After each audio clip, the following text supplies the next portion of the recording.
Bonjour à tous, on se retrouve aujourd'hui pour la présentation d'un tarot euh, qui s'appelle le Modern Witch, que Lou et moi on aime beaucoup.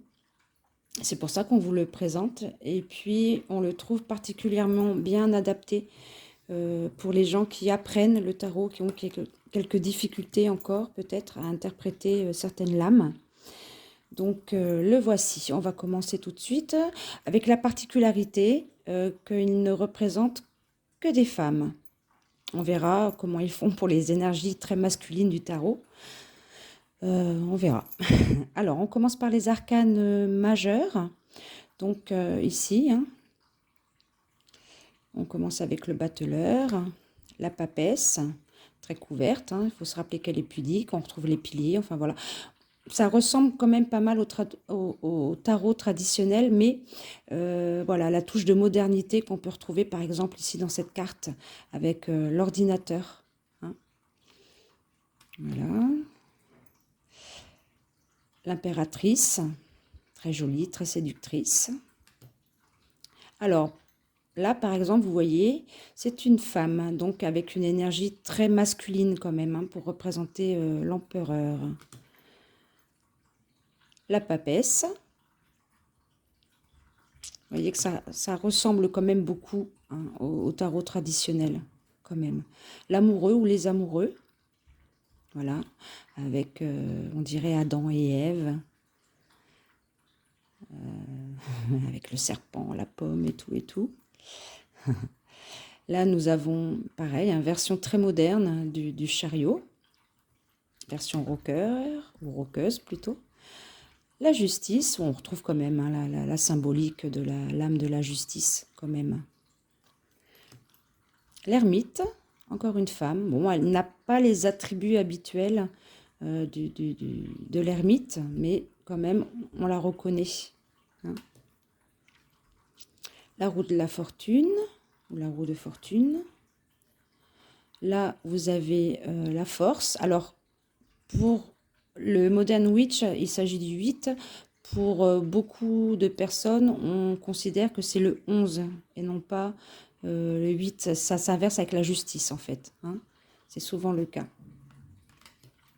Le pendu, qui, à mon avis, quand on retourne la carte, n'est pas si mal que ça. Voilà. La carte sans nom. Ici, ils lui ont donné un nom, hein, la mort. Quand même assez dur. Quand même assez dur. C'est pas le pays des bisounours quand même. Hein. Tempérance.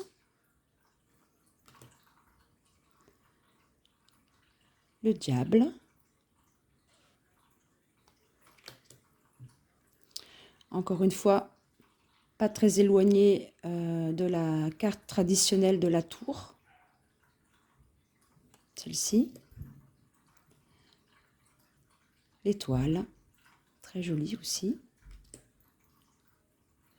La lune, un petit peu plus différente, mais enfin, on arrive quand même bien à comprendre l'idée et l'énergie, hein, de cette carte. Le soleil, limite tout plein. Le jugement, pareil, hein, quand même pas très éloigné de la lame traditionnelle. Le monde, une des plus jolies et une de mes préférées aussi. Voilà. Et le fou. Voilà. Bon, alors lui là, bon, il a toujours l'idée, hein, du petit sac à dos, du petit fardeau qu'on porte. La chimère, bon, c'est un petit chien. Voilà, mais on retrouve bien l'idée. Alors, on commence les arcanes mineurs.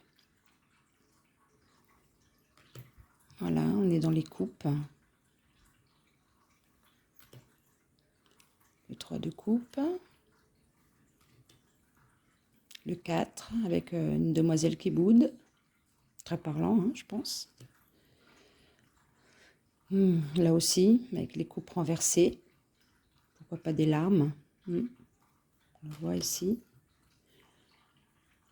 Les postures et tout ça sont très intéressantes aussi. Hein. Le 6 de coupe. Le 7. On retrouve quand même bien l'idée aussi. Le 8. Le 9. Le 10. Le valet. Donc valet de coupe, toujours représenté par des personnes assez jeunes, c'est normal puisque c'est un valet. Donc ça peut être homme ou femme, hein, bien sûr. Jeune. Là, vous avez le cavalier, donc qui sera toujours une femme, peut-être masculine, mais une femme quand même. La reine, très jolie.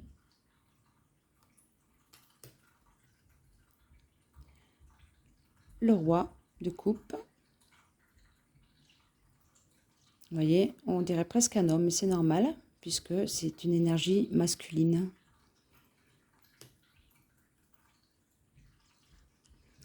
Alors, on aborde les bâtons.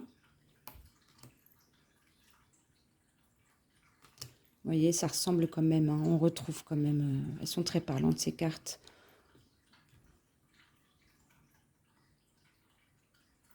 C'est pour ça que, tout en étant actuel, il reste quand même assez lié à la tradition. Le 6, le 7, le 8, le 9, un peu androgyne, hein, toujours.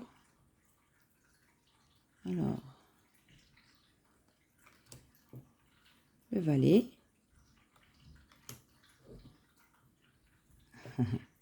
Donc, hein, comme on a dit tout à l'heure, les énergies un peu masculines, c'est toujours représenté par des femmes très masculines. La reine de bâton. Le roi. Alors, les deniers. Voilà, vous voyez, elles sont très parlantes, très ressemblantes au tarot traditionnel. Là, peut-être un tout petit peu moins.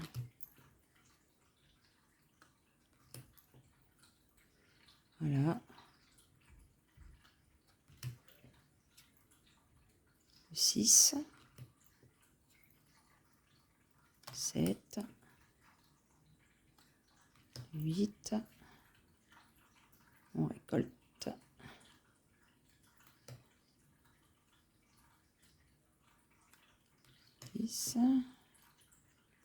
Le valet, le cavalier, la reine, le roi, si vous regardez bien, très masculine.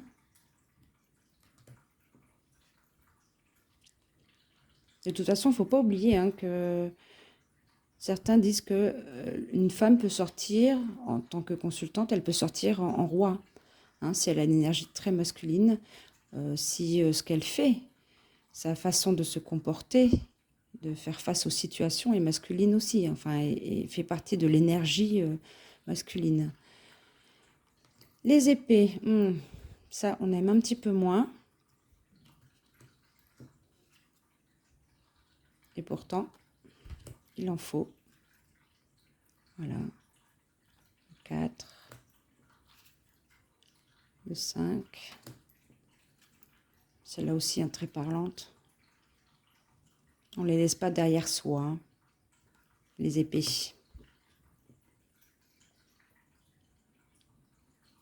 Voilà. Le 8.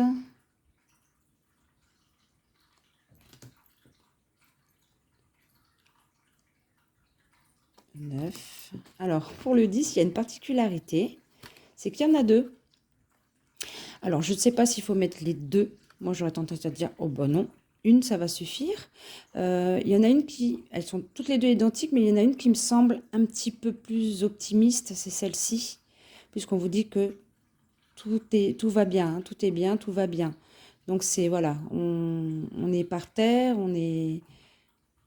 Mais je trouve celle-ci un petit peu plus optimiste que celle-ci. Moi, j'aurais tendance à dire, j'en enlève une et je garde celle-ci, qui est un petit peu plus optimiste, je pense. Ensuite, vous avez le valet, le cavalier, chevalier, c'est pareil, hein. La reine, et pour terminer, le roi. Voilà. Bien écoutez, nous espérons, Lou et moi, que cette présentation vous a plu, vous a apporté quelque chose. On vous souhaite à tous une belle et douce journée. Bisous!